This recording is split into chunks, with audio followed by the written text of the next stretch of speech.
Hello students, this is video number 10 of rotational motion. इसके अंदर हम वैरायटी ऑफ चीज़ों को डिस्कस करने वाले हैं। मैं बताता हूं आपको, जैसे equations of rotational motion. Equations of rotational motion, जिस तरह से हमने इक्वेशंस ऑफ लीनियर मोशन पढ़ी थी, उसी तरह से इक्वेशन ऑफ रोटेशनल मोशन भी हैं, उनको हम डिस्कस करेंगे। उसके बाद एनर्जी रॉड प्रॉब्लम्स हैं, थोड़ा सा मैं उसको भी कवर करूंगा इस वीडियो के अंदर। एंड आपकी फेवरेट पुली ब्लॉक प्रॉब्लम्स, ये आपका पीछा नहीं छोड़ेंगी। ये यहाँ पे भी रोटेशनल मोशन के अंदर भी इसका कॉन्सेप्ट आता है, उसको भी हम डिस्कस करेंगे। देखते हैं कितने टॉपिक कवर हो पाते हैं इस वीडियो के अंदर। Let's first start with the equations of rotational motion. Linear motion की इक्वेशंस जब हमने पढ़ी थी तो हमने ये क्वांटिटीज हमने एनकाउंटर की थी। एस क्या था वहां? What was s there? Displacement. यहां है angular distance, angular displacement, that is theta. तो वहां जहां पे एस था वहां यहां पे क्या आ जाएगा? थीटा। इनिशियल वेलोसिटी, यहां initial angular velocity omega naught से रिप्रेजेंट किया है हमने। यहां पे भी कई लोग उसको वी नॉट से रिप्रेजेंट भी करते हैं, ये भी मैं आपको बता देता हूं। मैंने जनरली यू से किया है, लेकिन वो लोग वी नॉट से भी करते हैं। वी फाइनल वेलोसिटी, यहां ओमेगा आएगा। एक्सेलरेशन, लीनियर एक्सेलरेशन, यहां एंगुलर एक्सेलरेशन अल्फा आएगा। टाइम दोनों जगह एक ही बात है। तो इसलिए सिर्फ चेंजेस आपने जो करनी है मैं आपको बता दी, बाकी आपकी equations as it is create हो जाएंगी। फॉर एग्जांपल मैं एक एग्जांपल देता हूं आपको, उसी से आपको मेरी बात क्लियर हो जाएगी। जैसे S is equal to U T plus half A T square है। S is equal to U T plus half A T square है। इसमें अगर मैं बोलूं कि भाई रोटेशनल, ये तो लीनियर मोशन की इक्वेशन थी, s is equal to U T plus half A T square. इसी का जो रोटेशनल में वर्जन होगा वो कैसा होगा? एस की जगह क्या? थीटा, अभी बताया। यू की जगह क्या? Omega nought. टी की जगह कुछ नहीं, चेंज नहीं होगा, मतलब आई मीन टू से हाफ।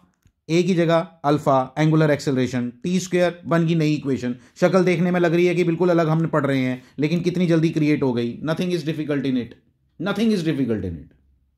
अच्छा, इतनी इंटरेस्टिंग बात आपको बताऊंगा, जो डेरिवेशन इसकी थी बिल्कुल सेम डेरिवेशन इसकी है। मतलब जो तीन इक्वेशंस आप वहां पढ़ते थे वही तीन इक्वेशंस आपने यहां पे पढ़नी है विद नो चेंजेस। आपको याद होना चाहिए, लीनियर इक्वेशंस को पढ़ते टाइम भी हमने एक बात बोली थी, acceleration has to be constant.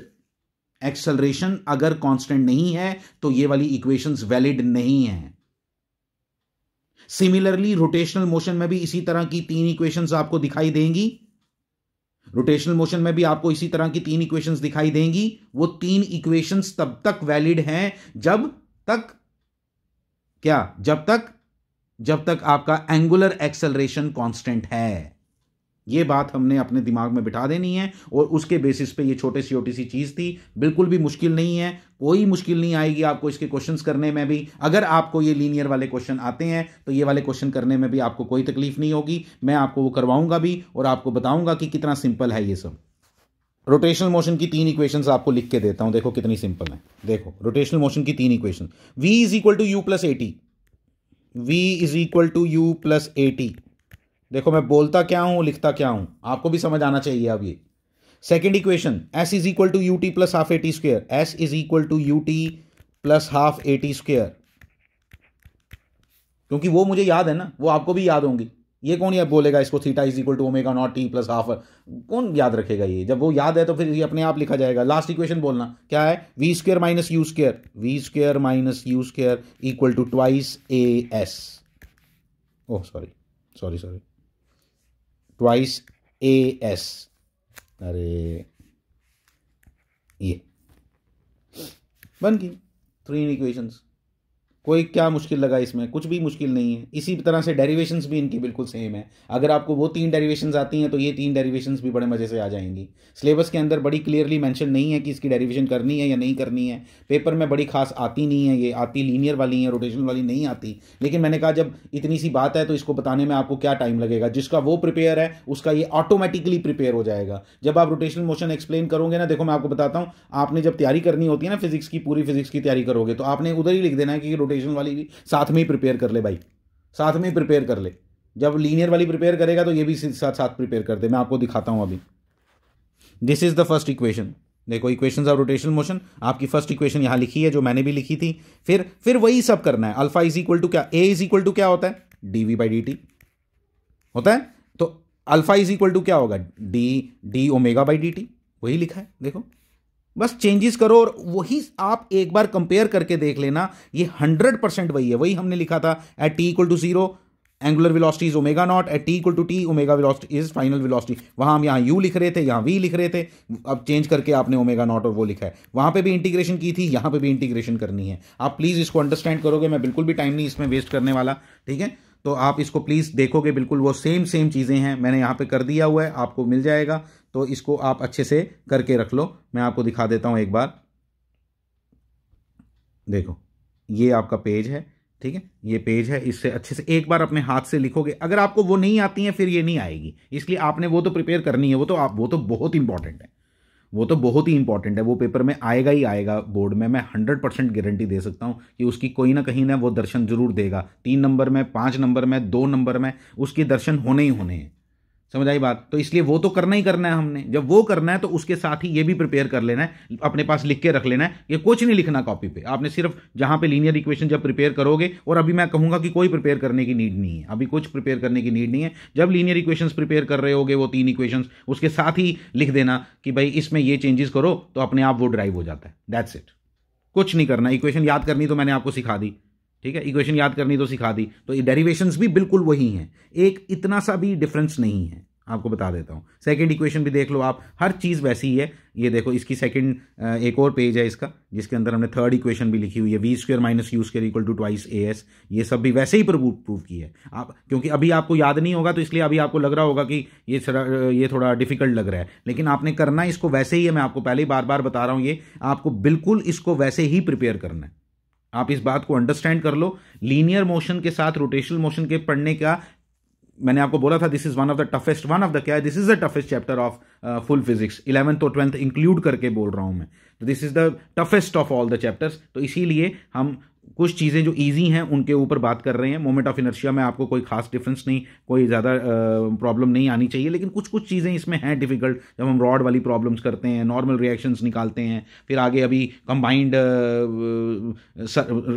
Rotational and linear motion आएगा, उसमें थोड़ी प्रॉब्लम आती है। अभी करेंगे आहिस्ता आहिस्ता, आप सब चीज़ें अंडरस्टैंड करते जाओ, नीड नॉट वरी, ठीक है। तो इसलिए जरा जो ये वाला पार्ट है, इसमें अगर मैं जल्दी निकाल लूँ तो मैं आपको उसमें ज़्यादा टाइम दे सकता हूँ।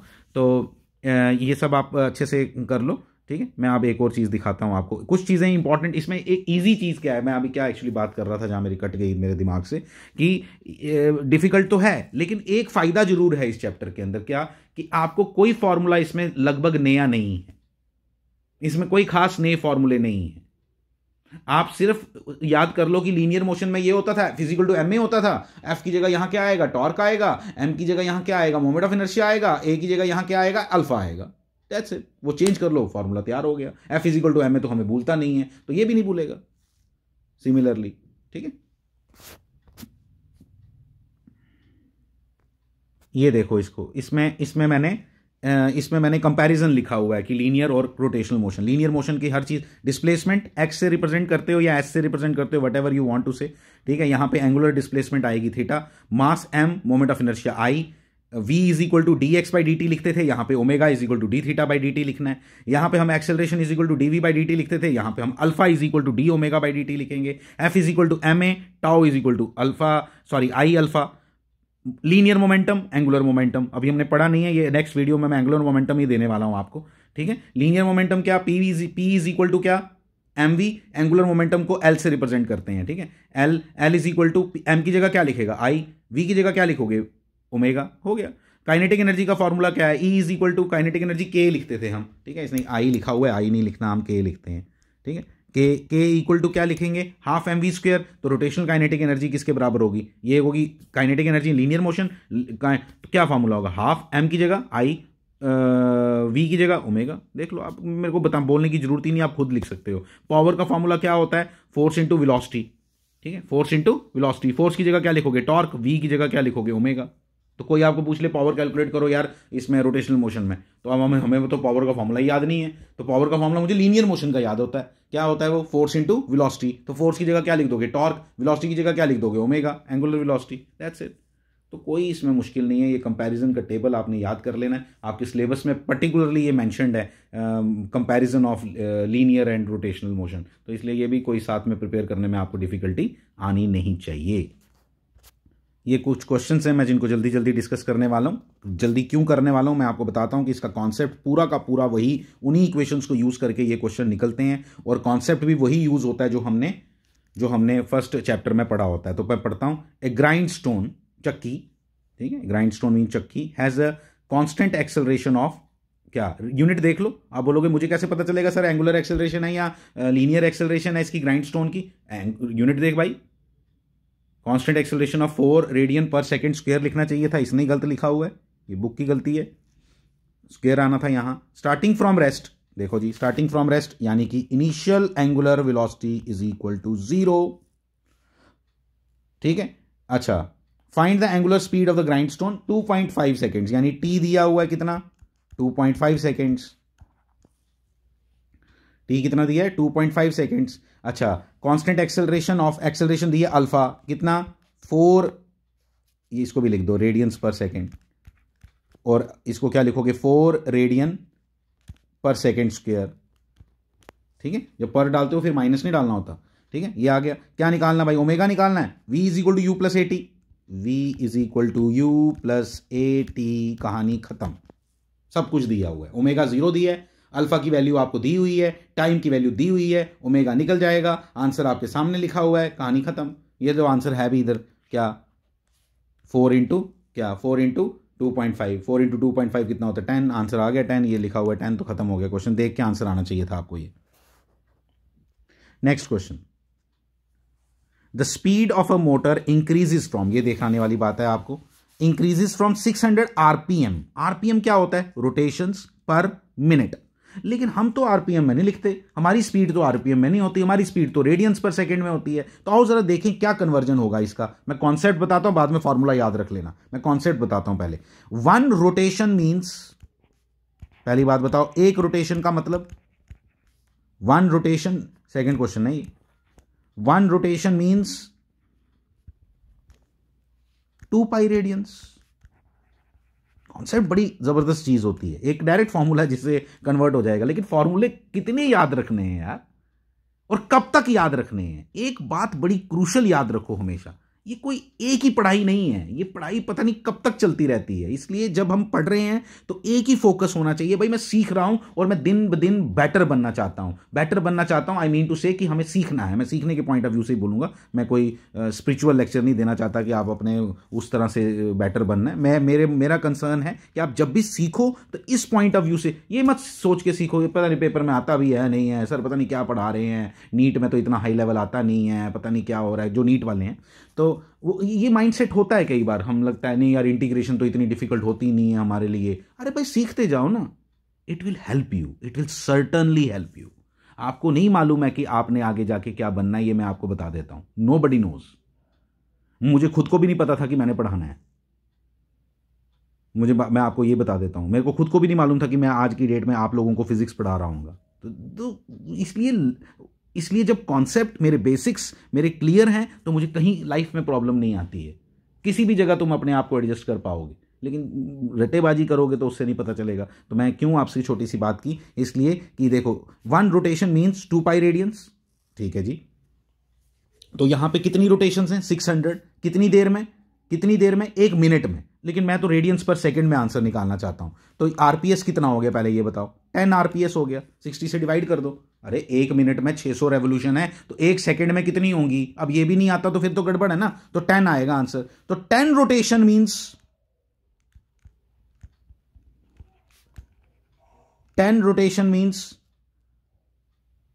20 पाई रेडियंस।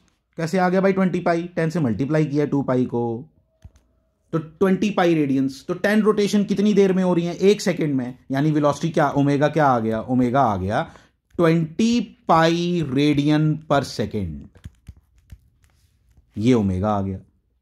सिंपल सी बात, बेसिकली ये ओमेगा नॉट है। मैं बताता हूं अभी क्यों, कैसे पता चला ओमेगा नॉट, अभी आप ओमेगा नॉट लिख लो। और मैं अब आपको एक डायरेक्ट फॉर्मूला भी सिखाता हूं, डायरेक्ट फॉर्मूला सिखाता हूं, क्या कि आप डायरेक्ट अगर आपको आरपीएम में दिया हो तो आपने क्या करना है, ओमेगा इक्वल टू फॉर्मूला बन गया 2 पाई एन अपॉन 60, ये हो गया डायरेक्ट फॉर्मूला। तो 2 पाई एन अपॉन 60, तो 2 पाई N and 600 upon 60, we got the same result, 20 pi radian per second.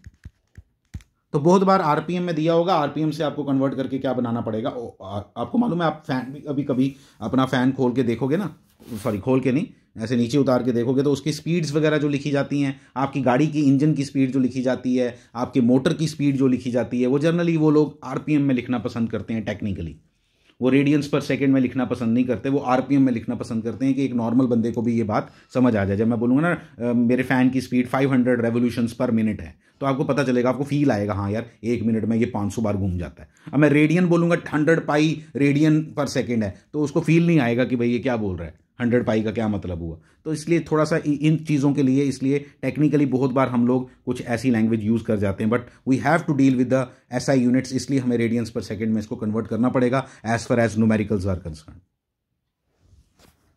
अब देखो इस क्वेश्चन में देखो क्या है, मैं बताता हूं आपको कितना दिया है ओमेगा नॉट।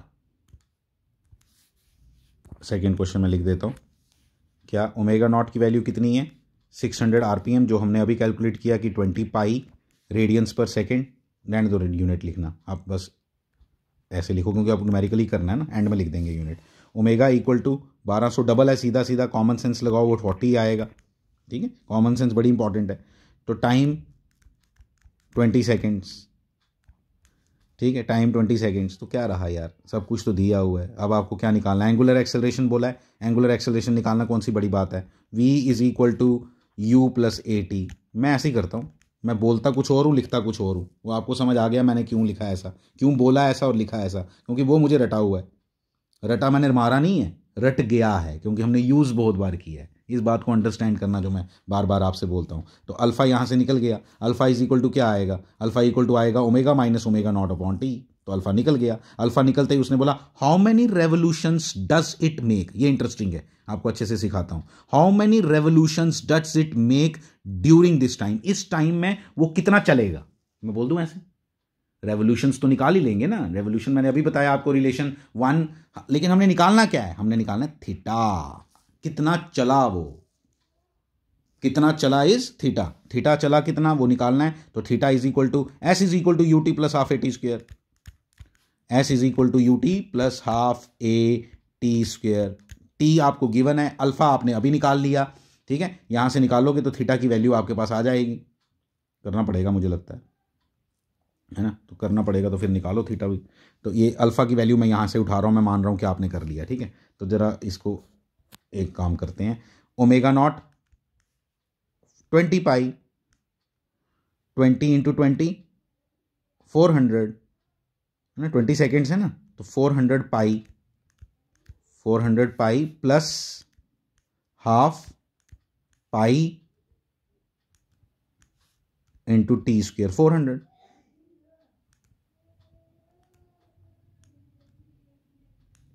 कुछ गड़बड़ कर रहा हूं मैं, पाई नहीं ना लिखना है, 200 600 पाई हो गया। कितना आंसर आया, थीटा इक्वल टू कितना आया 600 पाई, 600 पाई रेडियंस। थीटा के यूनिट क्या होते हैं, रेडियंस। 600 पाई रेडियंस, ठीक है। जब 600 पाई रेडियंस आ गया ना, तो अब आपको, लेकिन उसने रेवोल्यूशंस में आंसर पूछा है। तो भाई कितना सिंपल यूनिटरी मैथमेटिक्स लगाना है आपने कि 600 पाई रेडियंस वो चला, पाई की वैल्यू डालने की कोई नीड नहीं है। अभी मैं बताऊंगा अभी कितना सिंपल हो जाएगा। हमें मालूम है 1 revolution is equal to 2 pi radians, 1 revolution is equal to 2 pi radians. तो हम ऐसे लिख देंगे भाई 2 पाई रेडियन का मतलब होता है 1 रेवोल्यूशन। तो 600 पाई रेडियंस का क्या मतलब हुआ, 300 revolutions. That is why the answer is 300 revolution. कुछ नहीं मुश्किल है, आपको आ गया समझ। थर्ड क्वेश्चन देखोगे, on the application of constant torque a wheel is turned from rest through angle of 200 radian, यानी थीटा की वैल्यू दी है। आप यूनिट से भी आइडिया लगा सकते हो हर चीज का कि दिया क्या हुआ है। तो theta is equal to 200 radian दिया है, टाइम आपको दिया हुआ है, आपको एंगुलर एक्सेलरेशन फाइंड करनी है। आपको ओमेगा नॉट भी दिया हुआ है, ओमेगा नॉट क्योंकि रेस्ट से दिया है तो इसलिए ओमेगा नॉट भी दिया हुआ है, आपको थीटा भी दिया हुआ है, आपको टाइम भी दिया हुआ है। तो मुझे लगता है सेकंड इक्वेशन अगर s is equal to U T plus half A t square, यानी कि थीटा की टर्म्स में जब लिखोगे, मैं बोल एस इज इक्वल टू रहा हूं लेकिन लगानी आपने रोटेशनल वाली है, तो वहां से आपको एंगुलर एक्सेलरेशन मिल जाएगा। If the same torque continues to act, what will be the angular velocity on the wheel. Same torque पता क्यों लिखा इसने, सेम टॉर्क इसलिए लिखा कि भाई एक्सेलरेशन चेंज नहीं हो रही। जैसे सेम फोर्स बोलते थे ना वहां, तो यहां पे सेम टॉर्क बोल रहे हैं। Angular acceleration is because of the torque. Linear acceleration is because of the force. ये बातें समझनी है आपने, ठीक है। तो एक सेम टॉर्क यानी कि एक्सेलरेशन अगर सेम रखें हमने, जो हमने ऊपर निकाली फर्स्ट पार्ट में, अगर वो सेम रखें, जिसका आंसर 6.25 रेडियंस पर सेकंड स्क्वायर आएगा, तो एंगुलर वेलोसिटी क्या होगी उसकी 16 सेकंड्स के बाद। तो 16 सेकंड्स के बाद कितनी होगी वो निकालने के लिए आप कोई भी फॉर्मूला लगा लो, omega naught v is equal to you plus A T, v is equal to you plus A T लगाओ, आ जाएगा आंसर। ये खुद ट्राई करोगे, मैं नहीं बता रहा ये। A motor engine is rotating about its axis with the angular velocity of this. It comes to rest in the switch off.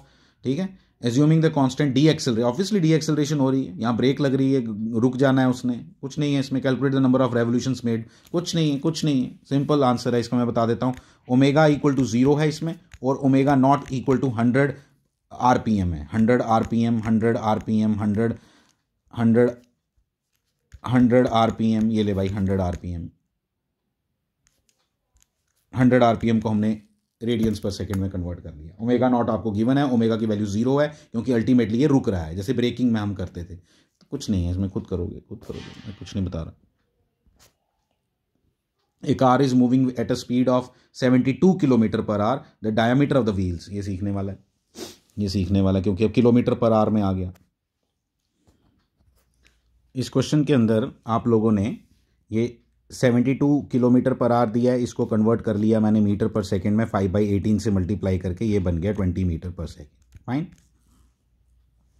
जैसे ये 20 मीटर पर सेकंड बन गया, तो मतलब इसका मतलब क्या है कि एक व्हील है जिसका जो एक पॉइंट की अगर मैं स्पीड देखूं ना, एक पॉइंट की, घूम रहा है ये कॉन्टिन्यूसली, ठीक है, आगे भी बढ़ रहा है और घूम भी रहा है, तो उसकी जो speed, A car is moving with the speed of, जो व्हील है आपका, उसकी ये स्पीड दी है 20 मीटर पर सेकेंड। हमें चाहिए होता है ओमेगा, तो ओमेगा का रिलेशन है v/r, ठीक है, ये हमने पढ़ा है सर्कुलर मोशन में, v/r। तो आपको ओमेगा मिल जाएगा, ओमेगा मिल गया, ओमेगा मिल गया, ओमेगा नॉट मिला, ये इस स्पीड से वो चल रहा है ना पहले, तो ओमेगा नॉट मिल गया। ओमेगा 0 है क्योंकि ब्रेक लगा के वो रोका गया है, ठीक है। थीटा आपको दिया हुआ है 20 रेवोल्यूशंस, 20 रोटेशंस का मतलब हुआ 20 इंटू 2 पाई, इतने रेडियंस, ठीक है, 20 इंटू 2 पाई इतने रेडियंस हो गए। तो थीटा दिया है, ओमेगा नॉट 0 है, तो यहां से आपको अल्फा निकल जाएगा। S is equal to u t plus half a t square वाला फॉर्मूला लगाओ, रोटेशनल मोशन वाला। Theta is equal to omega nought t plus half alpha t square वाला फॉर्मूला लगाओ, you will get the result. कुछ भी नहीं करना, आर की वैल्यू दी हुई है 0.25 मीटर, ठीक है, तो कुछ भी मुश्किल नहीं है इसके अंदर, इसको कर लो।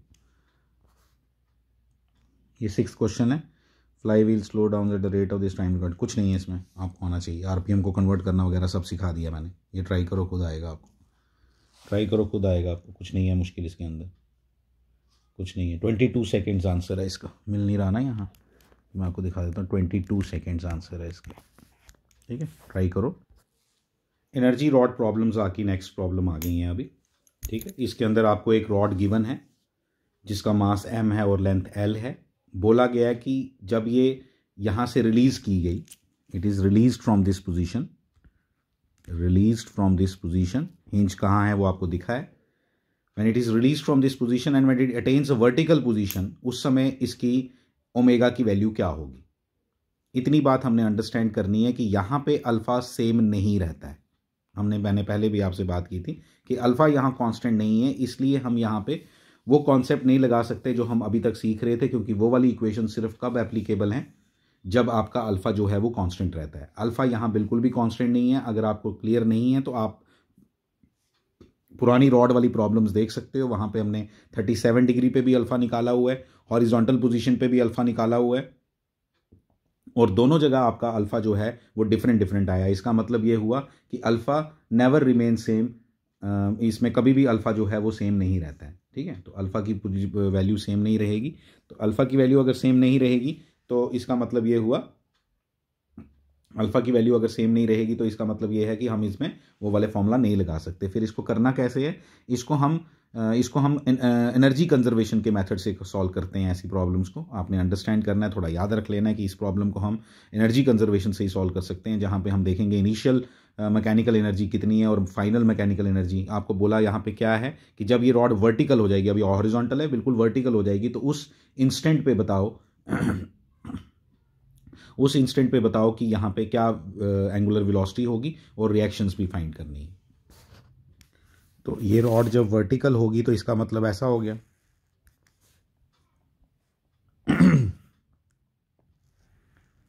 ये रॉड ऐसी हो जाएगी जब तब की बात कर रहा है ये, ठीक है।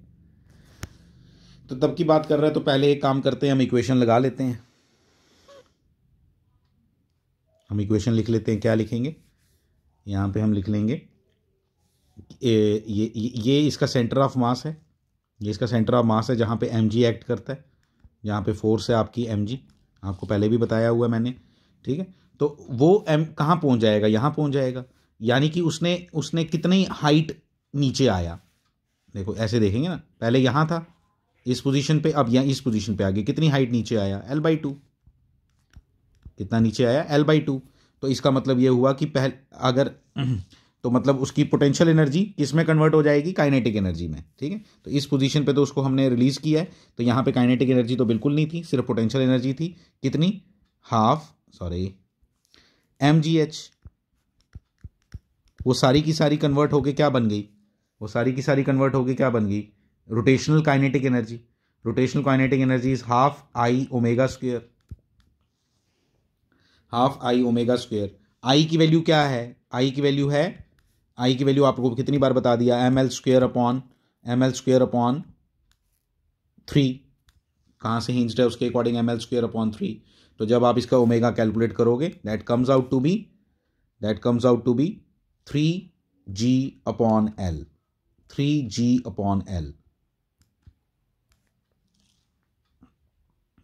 कैलकुलेशन करके देख लो, आप डालो इसमें तो यही आंसर आएगा इसका।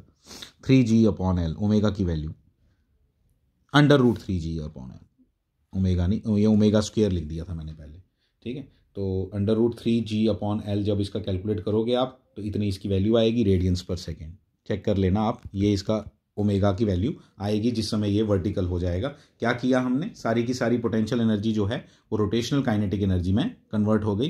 रोटेशनल काइनेटिक एनर्जी का फॉर्मूला मैंने आपको अभी सिखाया थोड़ी देर पहले, जहाँ पे मैंने बताया कि mg × L/2 is equal to क्या आ जाएगा? ½ I ओमेगा स्क्वायर। और इस तरह से हम इसको ऑपरेट करेंगे आगे। अब आपको रिएक्शंस निकालनी है, तो रिएक्शंस निकालने के लिए आपको मालूम है इस पोजीशन पे अगर आपको रिएक्शंस निकालनी है तो रिएक्शंस आपकी कैसी कैसी होंगी? ये लो, इधर एक होगी, इधर ये हो गया आपका अलोंग द रॉड। जिस पोजीशन पे आपको निकालनी है उसके अलोंग आपने ये बनानी होती है। Let it be n1, this one is n2। यहाँ पे आपको मालूम है टूवर्ड्स द सेंटर एक एक्सेलरेशन आती है जिसका नाम क्या है? यहाँ पे तो अभी चल रहा है ना ये, इसका तो ओमेगा है यहाँ पे, तो AC आएगा। और यहाँ पे क्या आएगा? AT आएगा। यहाँ पे क्या आएगा? AT आएगा, ठीक है। AT की वैल्यू यहाँ पे 0 होगी क्योंकि इस पोजीशन पे आके अब ये रुक गया हुआ है, इसलिए इसका AT जो है वो ये 0 है। नो एक्सेलरेशन फर्दर, क्योंकि यहाँ पे आके इसको स्टॉप किया है, मतलब ये स्टॉप हो गया यहाँ पे, ये हम ये मान के चल रहे हैं। When AT is equal to 0 तो n2 भी इक्वल टू 0 होगा। क्यों होगा? क्योंकि हॉरिजॉन्टल डायरेक्शन में नेट फोर्स कितनी है? n2, ठीक है। और हॉरिजॉन्टल डायरेक्शन में जो एक्सेलरेशन है वो AT है, इसलिए वो 0 तो n2 भी 0। n1 की अगर बात करें तो ध्यान से देखना, मैं जरा एक चीज़ लिखता हूँ आपको समझ आएगा। mg आपका इधर एक्ट कर रहा है नीचे की तरफ, AC आपका कहाँ एक्ट करता है? सेंटर ऑफ द सर्कल की तरफ। तो सेंटर यही है सर्कल का, जिस सर्कल में ये रोटेट करेगा, सेंटर ऑफ मास, ठीक है। तो इसलिए मैं लिखूंगा mg - n1 is equal to MAC, equal to MAC। और AC की वैल्यू हम कैलकुलेट करेंगे। AC इक्वल टू क्या होता है? AC इक्वल टू होता है ω² R। क्या होता है? ω² R। And let me tell you R की वैल्यू क्या है? R की वैल्यू है L/2। ω² R, तो R की वैल्यू क्या है? L/2। यहाँ से आप ये सारी वैल्यूज डालो और आपको n1 की वैल्यू मिल जाएगी। That's it. ओमेगा की वैल्यू अभी आप निकाल के लाए हो, ω² की वैल्यू 3g/L है, वो सब यहाँ डालो और आप you will get the result. कुछ नहीं, ये इक्वेशन आपको लिखनी आनी चाहिए। अब आप रिजल्ट्स पे नहीं, कैलकुलेशन क्या करूंगा इसके आगे बताओ ना।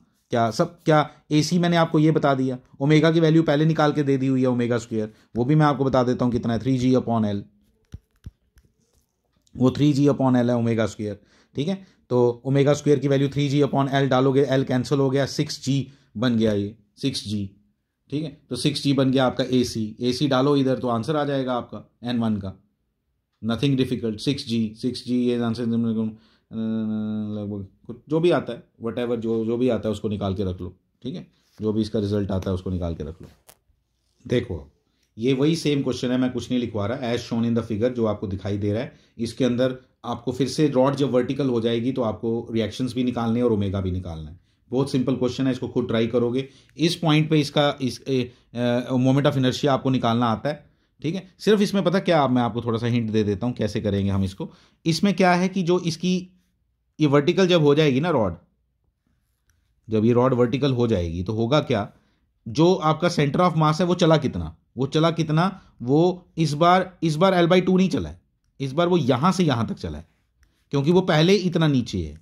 अब वो पहले से कितना नीचे है वो निकाल लो। ये कितना है, ये है L/2 sin 37, L/2 sin 37। ये वाली वैल्यू खुद निकालनी आनी चाहिए आपको मैथमेटिक्स की। रॉड की विड्थ की टेंशन नहीं लो आप, रॉड एक लाइन मानो जस्ट।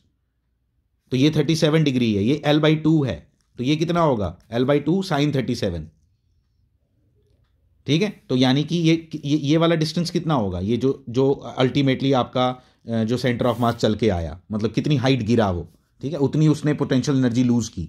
तो कितनी हाइट गिरा वो, दैट इज L/2। अगर ऊपर से आता तो L/2 होता, लेकिन वो आया ऊपर से नहीं है पूरा, वो थोड़ा चल के आया हुआ है, पहले से 37 डिग्री पे है, तो वो कितना होगा L/2 sin 37, L/2 sin 37। sin 37 कितना होता है, sin 37 कितना होता है यार, sin 37 होता है 3/5। तो 3/5 इंटू L/2, तो वो हो गया 3L/10। तो 3L/10, तो आंसर आ गया 2L/10, 1/5 L/5। तो L/5 चला। कैलकुलेशन अच्छे से करना, मेरे से गड़बड़ ना हो जाए। 5L माइनस, हाँ ठीक लिखा है, तो L/5, तो L/5 चल के आया। बस कर लो इसको खुद, अब कुछ नहीं है इसके अंदर, बिल्कुल सेम कॉन्सेप्ट लगा जो पहले लगाया। ओमेगा की वैल्यू निकालो, 80 इधर भी 0 आएगा क्योंकि वर्टिकल पोजीशन है आपकी। अब ये भी थर्ड प्रॉब्लम उसी की कॉन्टिन्यूशन में, इसलिए हर बार नहीं मैं लिख रहा हूँ, तो यहाँ पे आपको पता चल गया। अब यहाँ पे कितना, सबसे पहले तो आपको ओमेगा निकालना है। तो ओमेगा निकालने के लिए आपको पहले पता चल जाना चाहिए कि ये इधर से हाइट कितनी चेंज हुई, इधर से तो यही हाइट चेंज हुई है, पहले भी हमने निकाली वही 3L/10। यहाँ पे तो सीधा 3L/10 है, तो यहाँ से आपको ओमेगा मिल जाएगा, ठीक है। कैसे मिलेगा, क्या लिखोगे आप, mg 3L/10 इतना पोटेंशियल एनर्जी लूज हो गई, ठीक है, क्योंकि नीचे आती है चीज़ तो पोटेंशियल एनर्जी उसकी कम हो जाती है, ठीक है। वो कहाँ गई फिर पोटेंशियल एनर्जी, वो काइनेटिक एनर्जी में कन्वर्ट हो गई, 12I⍵² में कन्वर्ट हो गई। तो यहाँ से आपको क्या मिलेगी वैल्यू, I तो पता होना चाहिए, I पहले बता दिया आपको, m, ठीक है। तो क्या आ गया mL²/3, I की वैल्यू आ गई। तो I आ गया mL²/3, यहाँ पे I की वैल्यू डाल देना, तो यहाँ से आपको किसकी वैल्यू मिल जाएगी, ओमेगा की। तो ओमेगा आपको कैलकुलेट करना कोई बड़ी बात नहीं है, यहाँ से सीधा मैंने जो इक्वेशन लिखी है यहाँ से आपको ओमेगा, आपको इक्वेशन समझ आनी चाहिए, इक्वेशन आई कैसे। तो क्या लिखा है हमने, mgh होता है ना, कितना नीचे आया तो पोटेंशियल एनर्जी खत्म हुई उसकी, कहाँ गई, काइनेटिक एनर्जी में कन्वर्ट हो गई। और रोटेशन हो रही है तो इसलिए रोटेशन काइनेटिक एनर्जी का फॉर्मूला लगाएंगे, 12I⍵²। I की वैल्यू आपको मालूम है, यहाँ से आपको ये वैल्यू मिल जाएगी। अब आती है बात रिएक्शंस की। अब जब रिएक्शंस की बात करूंगा तो आप ज़रा ध्यान दो, इस पोजीशन पे अगर रिएक्शंस की पहले भी निकालनी सिखाई है मैंने आपको, इस पोजीशन पे, ठीक है, इस पोजीशन पे निकालनी सिखाई है मैंने आपको, लेकिन यहाँ ओमेगा है, यहाँ पे पहली बात ये समझनी है, यहाँ ओमेगा है। तो आपको, हाँ यस, तो ये आ गई आपकी रिएक्शंस। दिस इज N1 और N2 जो आप लिखना चाहते हो, ये आ गया आपका N1, ठीक है। और यहाँ आपका mg है जिसके दो कंपोनेंट बनेंगे, इधर और इधर, ठीक है, इधर और इधर कंपोनेंट बनेंगे, और फिर निकालो, दैट्स इट, कुछ भी नहीं है मुश्किल इसके अंदर। अब क्या रहा बताओ, अब कुछ भी नहीं रहा, दो कंपोनेंट बन गए, इसको लिख दिया आपने, इसको ये भी एंगल 37 होगा, मैंने बताया था पहले भी आपको। तो ये बनेगा 4/5 mg, ये बनेगा 3/5 mg, ठीक है। एक बनेगा पहले भी किया था ये हमने 4/5 mg, और एक किया था 3/5 mg, ठीक है। तो यहाँ पे आपको एक्सेलरेशन यहाँ पे है, सेंट्रीपिटल एक्सेलरेशन वो इस तरफ होगी डायरेक्शन, ये एक्सेलरेशन की डायरेक्शन है, ऐसे मत बनाओ, यहाँ पे एक्सेलरेशन की डायरेक्शन इस तरफ है, कोई प्रॉब्लम नहीं। तो आपको लिखा, आपने इक्वेशन क्या लिखोगे, n2 माइनस, देखा, n2 minus 3/5 mg equal to MAC। फिर आप पूछोगे सर AC कितना है, अरे भाई ओमेगा स्क्वायर आर तो MAC खत्म, कोई प्रॉब्लम नहीं है। AC निकालने में ओमेगा आप निकाल के आए हो, जो हमने पहले प्रॉब्लम की थी ना वहां AC क्यों 0 था, तब आप यहां से रिलीज कर रहे थे इस पॉइंट से, इस बार रिलीज आपने यहां किया, पूछ यहां रहे हो, यहां पे ओमेगा तो आएगा ना।